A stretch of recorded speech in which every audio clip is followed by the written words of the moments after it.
Hai harka fuunee akkamii nagaanaaf jirtu hordoftootti yaa baga nagaa keessanaaf jiraattanii barumsa ajaa'ibaa fi aappii jaalatamaa fi beekamaa fi barumsa guddaarraa argattu isiniif qabadhee dhiyaadhee jira. Barumsa kiyya baay'ee tokko jaalattu aappii garagaraa wantoota garagaraa isiniif gadhiisa.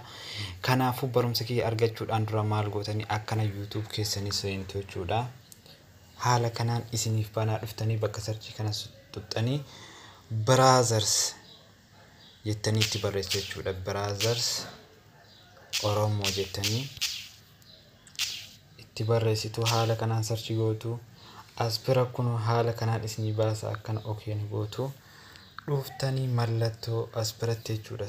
Bakka subscribe jedhusan ni tuxxu jechuudha. Achiin booda mallattoo bilbila fakkaatu notification kana ni tuxxu. Haala kanaan all ka jedhusa irratti ni tuxxu jechuudha. Kanaan booda barumsa ani isiniif gadhiisu hundinuu isiniif dhufaa jechuudha. Kanaaf subscribe, share, like gochuu hin dagatinaa. Ammaaf gara barumsaa dabrinaa.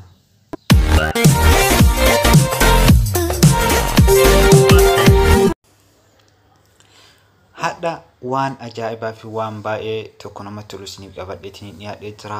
Barumsi keenya kan guyyaa har'aa aappii malee viidiyoo gara aadiyootti akkamitti jira, akkasumas aadiyoo irraa gara viidiyootti akkamitti jira jechuudha. Gara muuziqaa irraa viidiyoo irraa gara muuziqaatti akkamitti jira kan jedhu jechuudha. Mala salphaa mee haala kanaan memorii keessan keessa seentu jechuudha. Bakka faayila keessan keessa akkanatti ni seentu jechuudha. Kun haala kanaan isin jira jechuudha. Mee anamma as keessa mobaayila keessa seenaa jira. Mee akkana fakkeenya sirba kan inni qaba jechuudha. Viidiyoo kana akkamitti gara muuziqaa wayim aadiyootti akkamitti jira jedhudha. Mee fakkeenyaa fi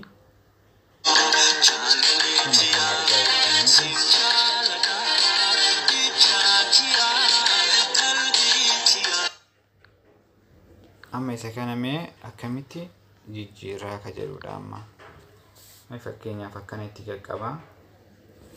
As dhufeetiniin sarara sadiin achi biraasan ni tuqaa jechuudha. Achi booda riinee bakka sana ni tuqaa jechuudha. Achi booda barreeffama kun maqaa isaatiin ta'e kan akkana gatuxxanii akkanuma dhooftanii lakkoofsa 4 tana argaa jirtanii miti. Isii tana kun lakkoofsa 4 achi biraan jirtu tana. Isii tana gara jijjiirtuu achiin haqxu sadi gootan bakka san sadi jijjiirtuu jechuudha. Achi change bakka dhukana tuxxanii jechuudha. Aspira jechuudha. Change jijjiirameera viidiyoo reefisuun wannaan muuziqaa waleessuun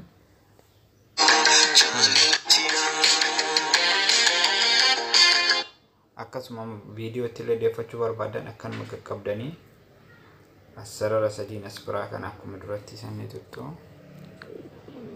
Achi rename bakka jettu kana jechuudha. Achi bara ni tuxxu. Dhuftanii ammallee bakkuma duratti isan sadii matana gara afuriitti jijjiirtanii jechuudha. Kun change bakka dhufana tuxxan. Kun deebi'ee jira. Mala salphaadhaan jechuudha. Aappii tokkollee isiniin barbaachisu fakkeenyaaf kanallee jijjiiruu barbaadan jechuudha. Kan barbaadan jechuudha. Akkanuma qaqqabdu akkasuma sarara sadiin rename gootu. Dhuftanii afurii matana tama ofofootana bakka biraan tuqinaa waan biraa akkanuma tuxxanii jechuu sadii jijjiirtu kun jijjiirame change kana tuttu kun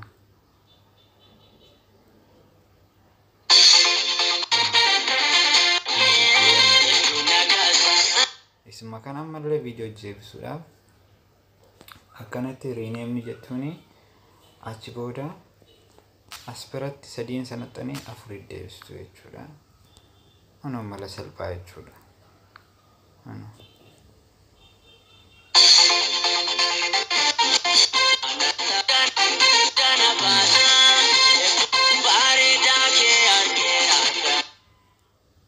itti haga haala kanaan jijjiirachuu ni dandeettu. Aappii tokko malee mala salphaadhaan jijjiirachuun ni danda'ama. Subscribe gochuu hin dagatinaa.